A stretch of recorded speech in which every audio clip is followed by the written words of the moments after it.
안녕하십니까? 안녕하세요. 자, 오늘 주제는 신종 컨설팅 업체를 주의해야 할 것 같아서 낙찰 받고 내 집인데 낙찰자를 울리는 그런 사례들이 있다고 해서 네. 어떻게 하면 낙찰 받고 안전하게 수익화까지 할 수 있는지, 낙찰 받고 난 후의 과정들도 사실 중요하잖아요. 교육을 들으신 분도 낙찰 받고 나면 머리가 하얘져요. 왜냐면 법원에서는 낙찰 영수증 하나 던져주고 들어가세요 이렇게 하거든요. 그러니까 이제부터 내가 스스로 개척해서 해야 됩니다. 누가 알려주지 않아요. 뭐 하라고. 저희 수강생분들 공지사항에 이렇게 올렸습니다. 낙찰 후 해야 할 일들. 왜냐면 교육을 들으신 분도 알려드렸지만 기억이 안 나요. 그래서 그냥 이 링크를 보통 보내드립니다. 낙찰 후 해야 될 일들은 대출과 명도예요. 그래서 오늘 얘기할 게 이 명도 부분이고요. 입찰하기 전에 대출을 몇 프로 나오는지는 알아봤을 거예요. 근데 이제 낙찰이 됐으니 본격적으로 상품을 정해야 됩니다. 상품을 정할 수 있는 대출 실장님께 문의드려서 낙찰 영수증 보내드리고 대출 어떤 조건으로 할 건지, 어떤 상품으로 선택할 건지에 대한 소통을 하시면 되고요. 이 명도 부분이 문제인데요. 이 명도가 결국 이제 사람을 내보내는 건데 협의의 영역이 많습니다. 그러니까 법으로는 이렇게 돼 있는데 이 법에서 모든 걸 커버하진 못해요. 애매한 부분이 있고 정말 악질적으로 나오면 우리가 손해를 보는, 피해보는 구조도 확실히 있는 것 같아요. 그게 어떤 건지 오늘 말씀을 드리려고 하는데, 자, 뭐냐, 특히 대항력 포기 물건, 허그 포기 물건. 대항력 포기 물건이 뭐죠? 세입자가 갖고 있던 대항력을 허그 보증공사에서 사오는 거죠. 보증금은 내주고 권리를 사오는 거, 가져오는 겁니다. 근데 가져온 이 대항력을 유지하고 있으면 입찰자들이 입찰을 못하니까 포기를 해준 거예요. 자, 근데 이 과정에서 세입자를 내보낸 주체가 누구죠? 허그죠. 그래서 허그에서 세입자를 내보냈으면 그 빈집에 대한 어떤 관리나 이런 것들의 책임이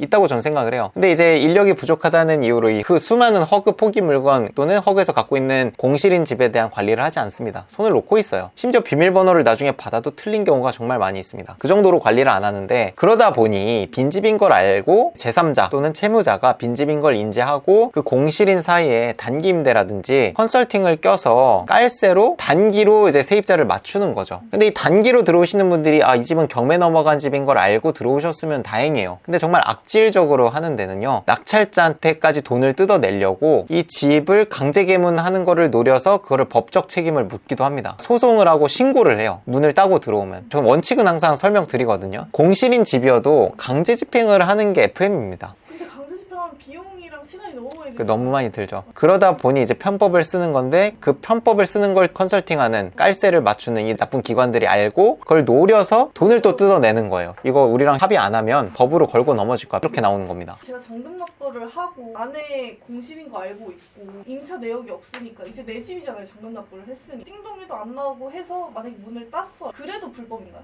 그래도 불법이죠. 그러니까 강제개문이라고 하죠. 강제집행이 아니라 내가 임의로 어쨌든 따는 거죠. 확인을 했어도. 근데 문제는 낙찰자 신분으로 땁니다. 소유자도 아니에요. 계약금만 냈잖아. 10%만. 그래서 그것도 두 가지로 나눌 수 있을 것 같아. 잔금을 내기 전에 하는 사람과 잔금 내고 하는 사람. 내기 전에 하는 사람도 되게 많아요. 그러면 이제 조금 리스크가 커지는 거고, 그래도 잔금 내고 소유자가 된 상태에서 하면은 어느 정도 이게 좀 면책이 될 수는 있지만, 소유자여도 사실 사람이 살고 있는 집에 문을 따고 들어가는 건 불법이에요. 그래서 얘네가 어떻게 하냐면, 사람은 안 살고 있는데 뭐 짐 같은 걸 갖다 놔요. 그리고 그걸 가지고 점유주장을 하는데, 법이 웃긴 게 뭐냐면 그걸 인정을 해줍니다. 사실 그렇잖아요. 그 사람이 나 짐 두고 나 잠깐 출장 갔다 왔다 이러면은 사실 우리가 그거를 또 반박하기가 좀 어렵긴 해요. 근데 살고 있는 게 전입신고를 하고 서류상으로 이렇게 되는 게 아니라 사람이 전입신고 없이 살았다라는 것도 인정을 해주거든요, 법에서는. 그러다 보니까 우리가 되게 약자인 거죠. 그걸 이제 파고드는 거예요, 이분들은. 그걸 노리고. 이런 경우가 정말 거의 없기는 해요. 그런 업체들이 많아졌다는 소식들이 있습니다. 영상을 보시는 여러분들도 낙찰 받으시고 바로 개문하는 거는 조심하셔야 됩니다. 그러니까 열쇠공사장님들이 개문을 해주는 경우가 많아요. 낙찰 영수증만 있어도. 근데 개문을 해서 문제됐을 때 리스크는 온전히 여러분들이 져야 되기 때문에 이걸 알고는 하셔야 된다라는 겁니다. 그래서 이제 정말 공실이고 짐이 하나도 없다. 그러면 증거사진과 동영상을 잘 찍어서 보관을 꼭 해놓으세요. 나중에 소송전으로 갔을 때 여기 살고 있던 점유자가 뭔가 문제 제기를 했을 때 방어할 수 있게 자료를 만들어 놓는 거예요. 무조건 찍어놔야 돼요. 증거로 남겨놔야 되고, 개문을 했는데 만약에 사람은 없지만 뭐 짐 같은 게 좀 있다. 다시 닫고 그 점유자한테 어떻게든 주인한테 연락을 해서 본인이 처분을 하게 해야 되고, 그 연락이 안 닿으면 강제집행으로 처분을 해야 됩니다. 내가 임의로 처분하면 그거는 법적 책임이 이제 더 커지는 거예요. 그래서 파손 없이 여는 게 진짜 중요한 겁니다. 그런 상황에서 대처를 할 수가 있거든요. 근데 만약에 파손을 하고 열어버렸다? 그러면 대처가 불가능해져요. 누가 봐도 이제 불법 침입이 된 거잖아요. 파손이 됐으니까 누군가 들어왔던 거고, 그럼 이제 신고가 들어가면 이제 경찰에서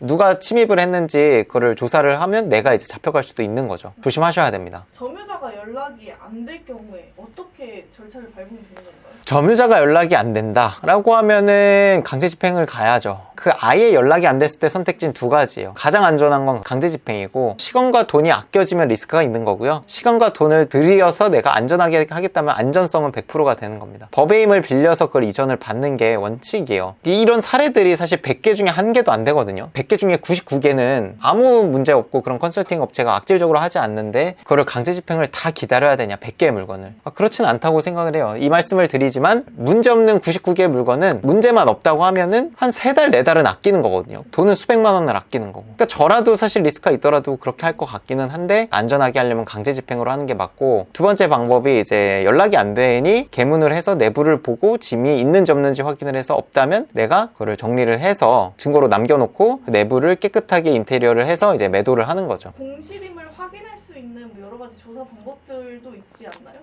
탐문조사를 통해서 뭐 가스 밸브, 에어컨 실외기, 그리고 현관문에 부착되어 있는 뭐 경매 안내문들, 그리고 이웃 주민의 어떤 의견, 이런 것들을 총 종합해서 이 집은 무조건 공실이구나. 그리고 뭐 예를 들면 전기 계량기도 철거가 돼 있어. 그럼 무조건 사실 공실이죠. 그걸 확인된 채로 개문을 해보는 거예요. 근데 그런 게 다 돌아가고 있는데 개문을 하면 이건 진짜 위험한 겁니다. 그게 돌아가고 있다는 건 사람이 살고 있을 확률이 높아요. 개문을 했을 때 사람이 나온다? 그러면 진짜 경찰서 가야 됩니다. 확인이 확실히 된 상태에서 개문을 해보고 짐이 있다? 짐 자체로 점유 주장이 되기 때문에 그것도 닫고 나와서 강제 집행을 하거나, 아니면 짐 주인을 어떻게든 찾아서 연락을 드려서 본인이 가져가게끔 만들어야 된다는 거. 사실 심플해요. 강제 집행하거나 그냥 내가 문 따고 하는 건데, 문 따고 했을 때 리스크를 없애기 위해서는 증거 남겨놓으시고, 집주인이 사람 살고 있는 집에 내 집이라고 문 따고 들어가면 안 되잖아요. 같은 개념이에요. 상식적으로 생각하면 됩니다. 어려운 게 아닙니다. 그래서 절차는 짐이 있는데 연락이 안 된다? 그러면 사실 강제 집행을 통해서 뭐 집행관님을 대동해서 짐을 이전을 해야 되고, 컨테이너로 이전된 이 짐들이 한 몇 달 동안 보관을 해줄 거예요. 그 보관료도 내가 내야 됩니다. 나중에 동산 처분을 통해서 처분된 수익금으로 그걸 상기할 수는 있지만, 보통은 이제 돈 되는 것들은 다 가져가시고 보통 이제 돈 안 되는 것만 남겨두기 때문에 거의 이제 동산 처분까지 가면은 이제 수개월이 걸리죠. 근데 사실 동산 처분은 이제 내가 점유에 대한 거는 승계를 받았으니까 그 집을 정리하고 뭐 매도 진행은 하시면 되고, 동산 처분은 차후에 하시면 되니까 집 안에 있는 것만 끌어내면 되니까요. 그래서 그렇게 진행을 한다 보시면 될 것 같습니다. 돈 되는 부동산 정보 블로그 채널에서 제가 확인한 겁니다. 여기 나와 있습니다. 경매 낙찰자는 주택, 상가, 공장 그 어떤 부동산을 낙찰받았든, 낙찰은 당연하고요. 소유권자일지라도 현 점유자의 동의 없는 침입은 형법 제319조 위반입니다. 라고 써 있어요. 그럼 어떻게 해야 되냐? 점유이전 금지 가처분 또는 명도소송 강제 집행을 통해서 이 점유이전을 받아야 된다. 즉 내가 그냥 자의적으로 문을 따고 들어가는 게 아니라 법원의 힘을 빌려서 그 점유이전을 받아야 된다는 거. 그래서 실제 여기 보면은 낙찰받은 집도 함부로 드나들면 주거침입, 보면은 이제 처벌이 그렇게 크진 않아요. 대법원 1부 주거침입 혐의로 재판에 넘겨진 신모씨, 이분이 아마 경매로 낙찰받으신 분인 것 같습니다. 벌금 20만 원을 선고했다라는 건데, 제가 알기로 이 20만 원이 금액은 크지는 않지만 아마 빨간 줄이 가기 때문에 일상생활하는데 문제가 될 수 있는 겁니다. 그걸 이용해서 이제 합의금이나 이런 거를 크게 요구하는 거죠. 낙찰받은 A씨로부터 경매 업무를 위임받은 사람이에요. 처벌받은 사람이. B씨가 집을 비운 사람, B씨가 이제 점유자입니다. 연락이 안 됐거나 아마 좀 협의가 안 됐겠죠. B씨의 승낙 없이 아파트에 강제로 들어가 잠금 장치를 바꿔버렸다. 이거는 좀 선을 넘었네. 잠금 장치를 바꿔버렸어요. 개문을 해서 파손을 해서 새로운 걸 달았겠죠. 그래서 유죄 판결이 됐다. 그래서 항소를 했는데, 항소도 이제 원고랑 같은 어떤 처벌을 유지를 했습니다. 그래서 어쨌든 주 쟁점은 그 점유자, 살고 있던 사람의 동의가 없었다는 게 포인트네요. 이사는 나갔다고 했지만 집에 들어와도 된다고는 안 했다. 그래서 처벌을 확정을 했습니다. 그래서 이런 문제가 있을 수 있으니까 여러분들 인지를 하고 하셔야 된다라는 겁니다. 하더라도. 그리고 이런 비상사태에 또 물어볼 수 있는 커뮤니티에 속해 있는 게 굉장히 중요하겠죠. 혼자 내가 경매 배워서 하고 있는데 이런 상황에 맞닥뜨리면 되게 난처할 겁니다. 상대방이 막 컨설팅 업자라고 하는 사람이 막 수백만 원 요구하면서 합의해라, 아니면 신고하겠다 라고 할 수 있으니까요. 신종 컨설팅 업체들 이렇게 공실인데 짐 조금 넣어놓고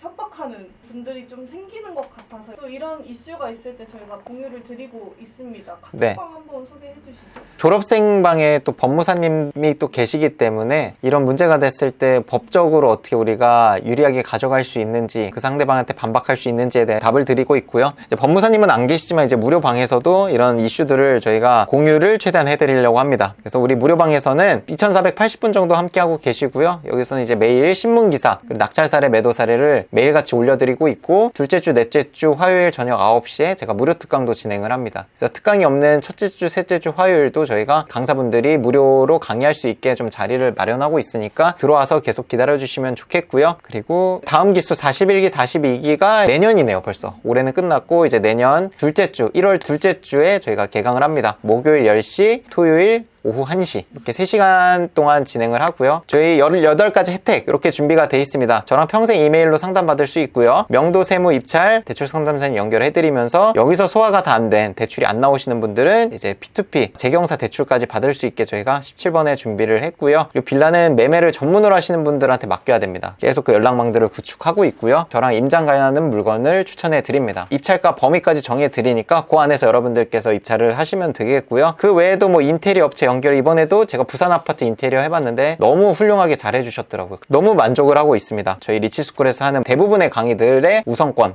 그리고 할인권을 드리고 있습니다. 고생 많으셨습니다. 고생했습니다.